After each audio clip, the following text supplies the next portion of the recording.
या ठिकाणी आपण मुख्याध्यापक गजानन लोणबरे सरांशी चर्चा करणार आहोत की शाळेची अवस्था काय आहे आणि कशा पद्धतीने ही आपली शाळा चालवत आहेत आणि याबद्दल आपण सविस्तर सरांशी चर्चा करूया। सर सांगा की ही शाळा जी आहे कुणाची आहे, कशा पद्धतीने सुरू आहे आणि काय काय विषय इथे चालतो। ही शाळा राणी दुर्गावती विद्यालय आलापल्ली वनवैभव शिक्षण मंडळ अहिरी द्वारा संचालित या मंडळाचं व्यवस्थापनाचं संपूर्ण सहकार्य शाळा चालवण्यासाठी आम्हाला दररोज उपलब्ध होते आहे। मी गजानन शामराव लोणबरे मुख्याध्यापक या पदावर या ठिकाणी कार्यरत आहे। या ठिकाणी जवळपास मी आज 22 वर्ष झाली, 22 वर्षापासून कार्यरत आहे। आलो त्या काळातली परिस्थिती थोडी वेगळी होती।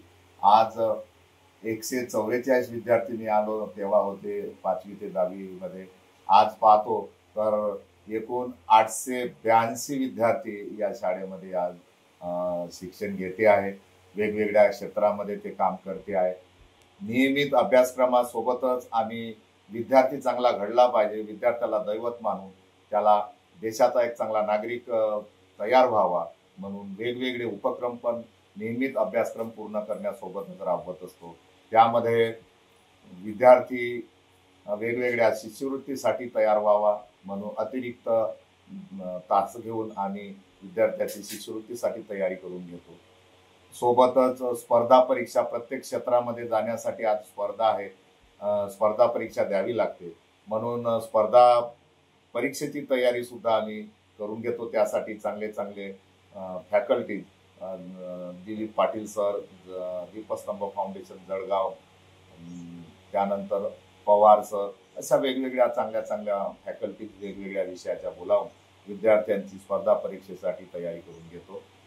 त्यासोबतच देशाचा विद्यार्थी चांगला नागरिक घडावा, तो शिक्षणापासून परावृत्त होऊ नये, गरिबीमुळे म्हणा चांगला विद्यार्थी शिक्षणापासून दूर जाऊ नये यासाठी आम्ही इथे 10वी 12वी पर्यंतचं शिक्षण झाल्यानंतर पुढच्या शिक्षणाची सुद्धा सोय त्याला चांगली शहरामध्ये करून देतो। त्यासाठी आम्ही बरोऱ्याला एक विद्यार्थी सहाय्यक समिती नावाची ट्रस्ट स्थापन केली आहे।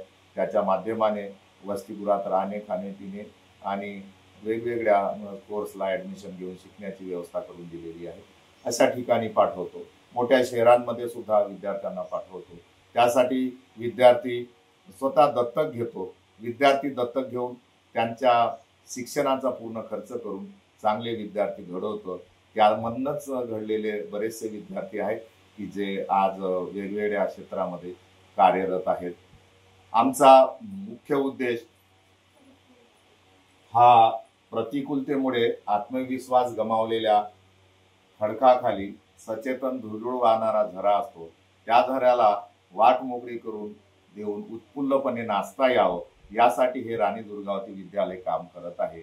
या ठिकाणी चांगले क्वालिफाईड सर्व स्टाफ उपलब्ध आहेत आणि त्यामुळे विद्यार्थी हा चांगला घडण्यासाठी मदत होत असते। सोबतच वेगवेगळे उपक्रम आम्ही पुरुषोत्तम योजना राबवतो।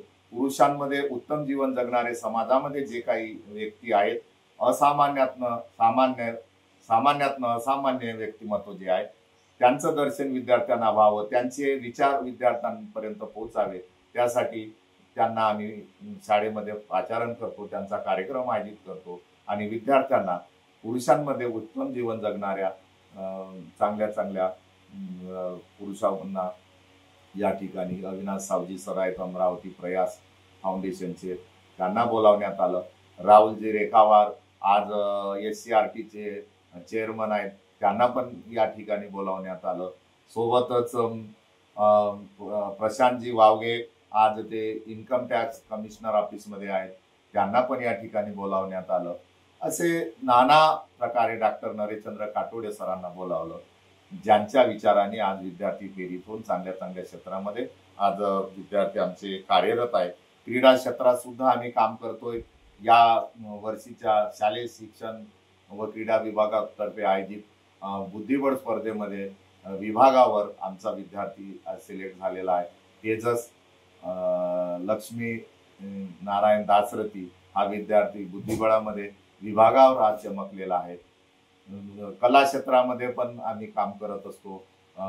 विज्ञान मेळावा असो, स्काउट गाईड मेळावा असो, त्या ठिकाणी पण विद्यार्थ्यांना सहभागी करून घेऊन एक देशासाठी उत्तम नागरिक कसा तयार होईल यासाठी आमचा प्रयत्न सतत चालू असते।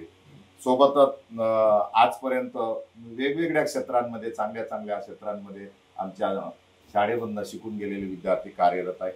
त्यामध्ये व्यंकटेश कुर्मिल्ला नावाचा विद्यार्थी आज जो नरेंद्रजी मोदी भारताचे पंतप्रधान यांचा मतदारसंघ वाराणसी त्या ठिकाणी तो NTPC मध्ये इंजिनियर म्हणून काम करतो। सरदार पटेल महाविद्यालय ज्याचं उद्घाटन आपल्या देशाचे पहिले पंतप्रधान जवाहरलाल नेहरू यांनी केलं, अशा चांगल्या उच्च दर्जाच्या कॉलेजमध्ये शिक्षण घेऊन आज वाराणसी येथे NTPC मध्ये इंजिनियर म्हणून काम करतो आहे।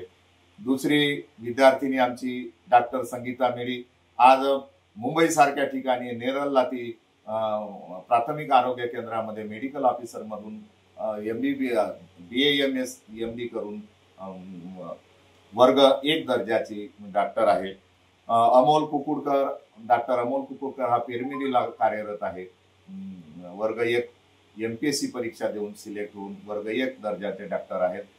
त्यांचेच भाऊ अमन कुकुडकर हे MBBS GMC नागपूरला होऊन आज एंट्रन्स MD साठी देत आहे। पायल कासा मडावी ही सुद्धा GMC नागपूर मधनच डॉक्टर झालेली आहे। MPSC परीक्षेमध्ये सुद्धा आमचे विद्यार्थी रेणुका निकुरे आपल्या आलापल्लीच्या जवळ 10 घरांच्या वस्तीचं रामयापेठा गाव आहे, त्या ठिकाणची विद्यार्थिनींनी तिला जळगावला पाठवून आज ती MPSC मधनं टॅक्स असिस्टंट म्हणून सिलेक्ट झालेली आहे। अशा वेगवेगळ्या क्षेत्रांमध्ये विद्यार्थी आज भरारी घेत आहेत। हे संपूर्ण श्रेय आमचे या ठिकाणी कार्यरत सर्व शिक्षक वर्ग, सर्व शिक्षकेतर कर्मचारी आणि आमचे आदरणीय बबलू भैया हकीम, शाहीन भाभीजी हकीम, छोटू भैया हकीम आणि आमचे ज्यांनी हे वृक्ष वनवैभव शिक्षण मंडळाचं लावलं असे आमचे स्वर्गवासी आदरणीय हकीम साहेब आणि चाचम्मा हकीम मॅडम या सर्वांना जातं। आणि यामध्ये मी माझा खारीचा वाटा म्हणून काम करत असतो आणि चांगले विद्यार्थी घडवण्यासाठी सतत प्रयत्नशील आणि आहोत, पुढे पण राहू आणि चांगले विद्यार्थी घडवण्यासाठी आम्ही आमचं पूर्ण आयुष्य खर्ची घालू। धन्यवाद।